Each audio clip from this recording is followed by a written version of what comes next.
Olá, sejam bem-vindos a mais uma aula dos CRUDs para fazer manutenção com EJB, usando o JPA e JSF. Essa aula 4, então, nós vamos criar o controlador do JSF, que vai responder pelas ações da interface do usuário. Na aula anterior, então, a gente criou o nosso DAO genérico com o DAO de estado. Tá? Então, hoje nós vamos criar o nosso controlador de estado do JSF. Tá? Então, com o botão direito do mouse em pacote código-fonte, nós vamos criar então a classe Java, chamada então controle estado, tá? Dentro do pacote br.edu.ifsu.controle. Tá? Então, o controle estado ele vai ter que ser um Java Bean, vai implementar a interface serializable, certo? E daí a gente vai colocar aqui, determinar que ele vai ser então um controlador do JSF com a anotação @named, tá?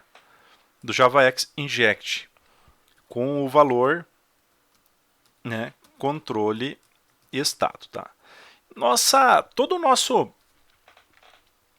nossa manutenção, lá, a parte da visão, vai funcionar com Ajax, tá? Então eu vou utilizar o ciclo de vida @viewScoped, tá?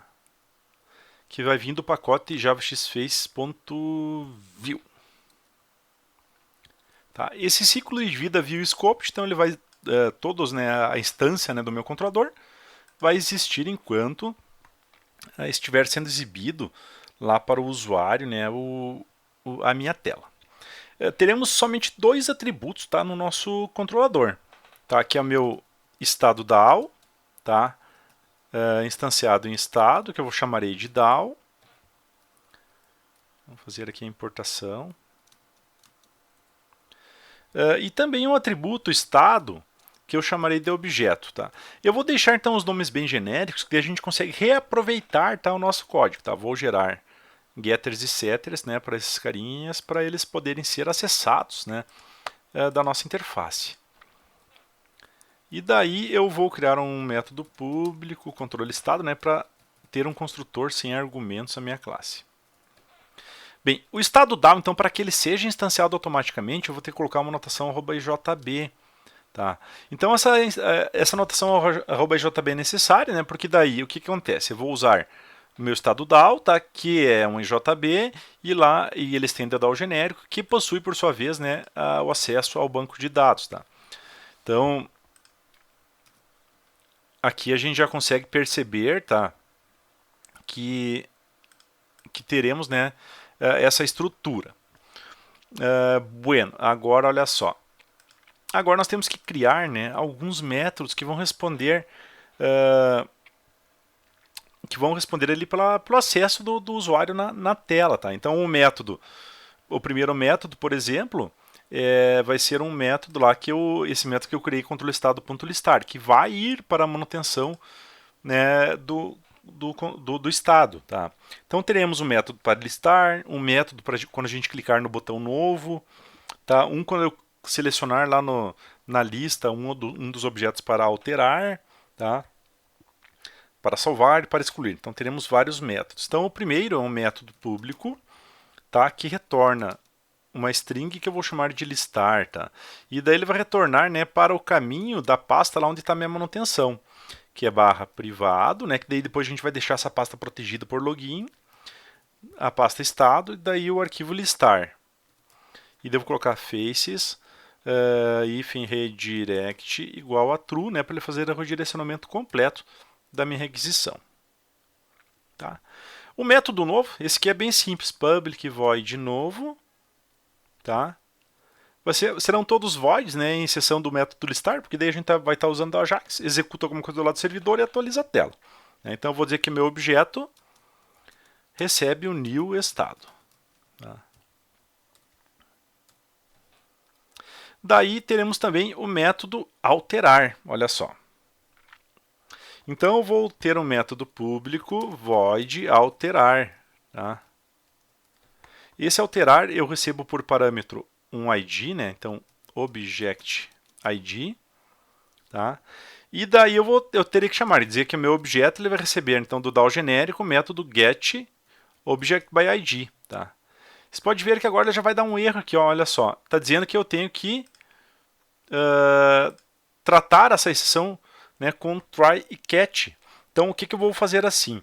Aqui então eu vou, no lugar, quando dá a exceção aqui, eu vou chamar o meu método útil.mensagem de erro. Nós criamos aquela classe utilitária.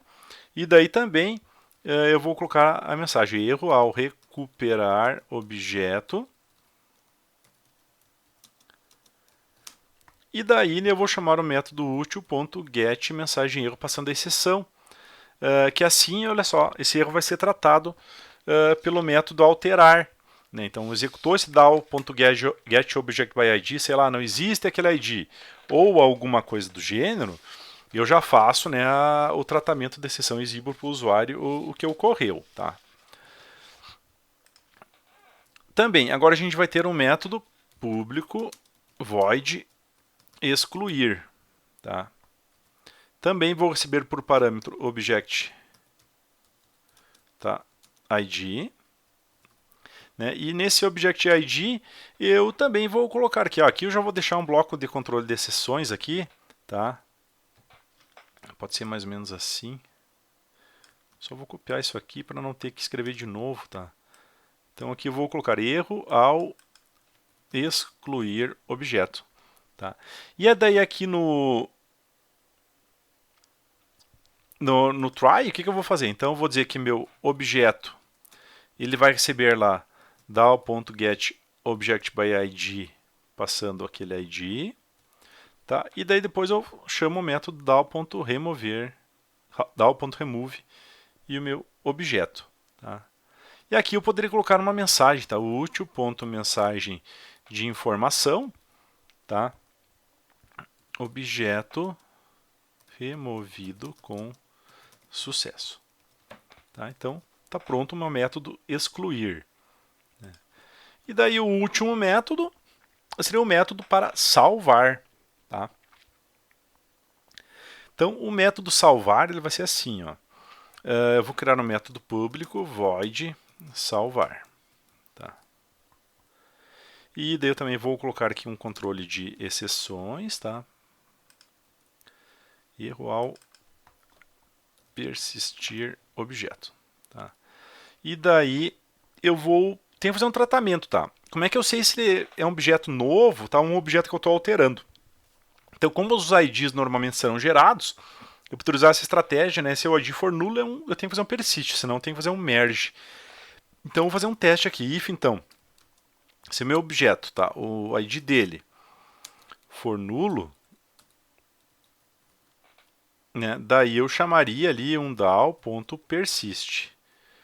E caso contrário, né? Daí eu chamaria o DAO e o método merge. E daí eu jogo uma mensagem, útil.mensagem informação, tá?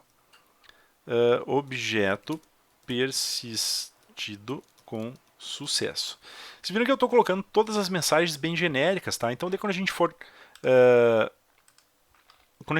copiar, reproduzir esse CRUD aqui, basta eu copiar e alterar, né? Somente onde eu falo de estado ou alguma coisa assim, né? Eu já consigo reproduzir mais facilmente a minha manutenção. Tá? Então, a princípio estaria pronto aqui o nosso controlador. Tá? Daí a gente vai parar por aqui e na próxima aula a gente daí vai fazer sim a parte da interface do usuário. Tá? Pessoal, obrigado pela atenção e até a próxima aula.